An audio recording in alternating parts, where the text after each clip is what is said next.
Good afternoon. Yesterday I spoke with both Senator Schumer and Manchin and offered my support for a historic agreement to fight inflation and lower costs for American families. It's called the Inflation Reduction Act of 2022. Some of you will see a lot of similarities between the beginning of the Build Back Better initiative. It's not all of it, but we've moved a long way. I'll be going into detail in a minute, but simply put, the bill will lower health care costs for millions of Americans. It will be the most important investment, not hyperbole, the most important investment we've ever made in our energy security and developing cost savings and job-creating clean energy solutions for the future. It's a big deal. Also, for the first time in a long time, began to restore fairness to the tax code, by making the largest corporations in America pay their fair share without any new taxes on people making under $400,000 a year. Experts, even some experts who have criticized my administration in the past, agree that this bill will reduce inflationary pressures on the economy. This bill will, in fact, reduce inflationary pressure on the economy. It's a bill that will cut your cost of living and reduce inflation and it lowers the deficit. It strengthens our economy in the long run as well. This bill has won the support of climate leaders like former Vice President Al Gore, who said the bill is, quote, long overdue and a necessary step to ensure the United States takes decisive action on the climate crisis that helps our economy and provides leadership for the world by example. Inflation hawks like former Secretary of Treasury Larry Summers said, quote, this bill is fighting inflation. Let me say, this bill is fighting inflation. Progressive leaders like Senator Elizabeth Warren said, quote, this is a bill that truly is about fighting inflation, bringing down the cost for families, and putting our country on a sounder economic footing. Here's how it works. First, the bill finally delivers on a promise that Washington has made for decades to the American people.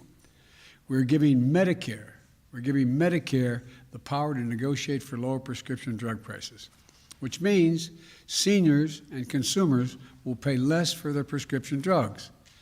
Medicare will save in the process about $290 billion. And in addition, it also changes the circumstances for people on Medicare by putting a cap of a maximum $2,000 a year. They have to pay no more than $2,000 a year no matter how many prescriptions they have for all the prescription drugs, which is especially important for people with cancer and long-term diseases. It's a godsend. It'll literally be a godsend for many families. Second, the bill locks in place lower health care premiums for the next 3 years for millions of families that get coverage under the Affordable Care Act. They will mean an average savings of $800 a year for 13 million people. Third, it invests $369 billion. Granted, I call for 500 plus, but it invests $369 billion to secure our energy future and to address the climate crisis, bringing down family energy bills by hundreds of dollars by providing working families tax credits. It gives folks rebates to buy new and efficient appliances, to weatherize their homes, and tax credits for heat pumps and rooftop solar. It also gives consumers a tax credit to buy any electric vehicle or fuel cell vehicle, new or used, and a tax credit for up to $7,500 if those vehicles were made in America. This investment in environmental justice is real. It also provides tax credits that will create thousands of good-paying jobs, manufacturing jobs, on clean energy construction projects, solar projects, wind projects, clean hydrogen projects, carbon capture projects, and more by giving tax credits for those who build these projects here in America. Now, let me be clear. This bill would be the most significant legislation in history to tackle the climate crisis and improve our energy security right away. It'll give us a tool to meet the climate goals that are set, that we've agreed to, by cutting emissions and accelerating clean energy, a huge step forward. Fourth, This bill requires the largest corporations to begin to pay toward their fair share in taxes by putting in place a 15% corporate minimum tax. Now, I know you've never heard me say this before. It will come as a shock to you, but 55 of the Fortune 500 companies paid no federal income tax in 2020. I know you only heard me say that about 10,000 times. But the fact is, they paid no taxes on an income, collective income, over $40 billion. Well, guess what? This bill ends that. They're going to have to pay a minimum of 15% tax on that $40 billion or whatever the number turns out to be. Fifth, this package will reduce the federal deficit by over $300 billion. Already on my watch, deficits come down my first year by $350 billion. And a record $1.7 trillion at the end of this fiscal year. Now, this bill is going to keep that progress going. Yes, I'll say it again. This legislation will bring down the deficit. Bring down the deficit. The sixth point I want to make is this bill will not raise taxes on anyone making less than $400,000 a year. And I promise, a promise I made during the campaign, and one that I've kept. Now look, I know it can be sometimes seem like nothing gets done in Washington. I know it never crossed any of your minds, but the work of the government can be slow and frustrating and sometimes even infuriating. Then the hard work of hours and days and months from people who refuse to give up pays off. History is made. Lives are changed. With this legislation, we're facing up to some of our biggest problems, and we're taking a giant step forward as a nation. That didn't just happen on this Inflation Reduction Bill. It also happened yesterday when the Senate made the bipartisan decision as a nation to invest in America's manufacturing technology of semiconductors and additional funding for basic research and development in the cutting-edge industries of the 21st century. If the House passes this bill, I want to thank Speaker Pelosi. I think she's going to get it done for her leadership here. It has the added benefit of creating tens of thousands of additional good-paying jobs, lowering inflation. It's going to give us the ability not only to compete with China for the future, but to lead the world and win the economic competition of the 21st century. You've heard me say 1,000 times, we have to invest in research, development, and growth. I hope that the House is going to pass this bill today. My plea is, put politics aside, get it done. We need to lower the cost of automobiles, appliances, smartphones, consumer electronics, and so much more.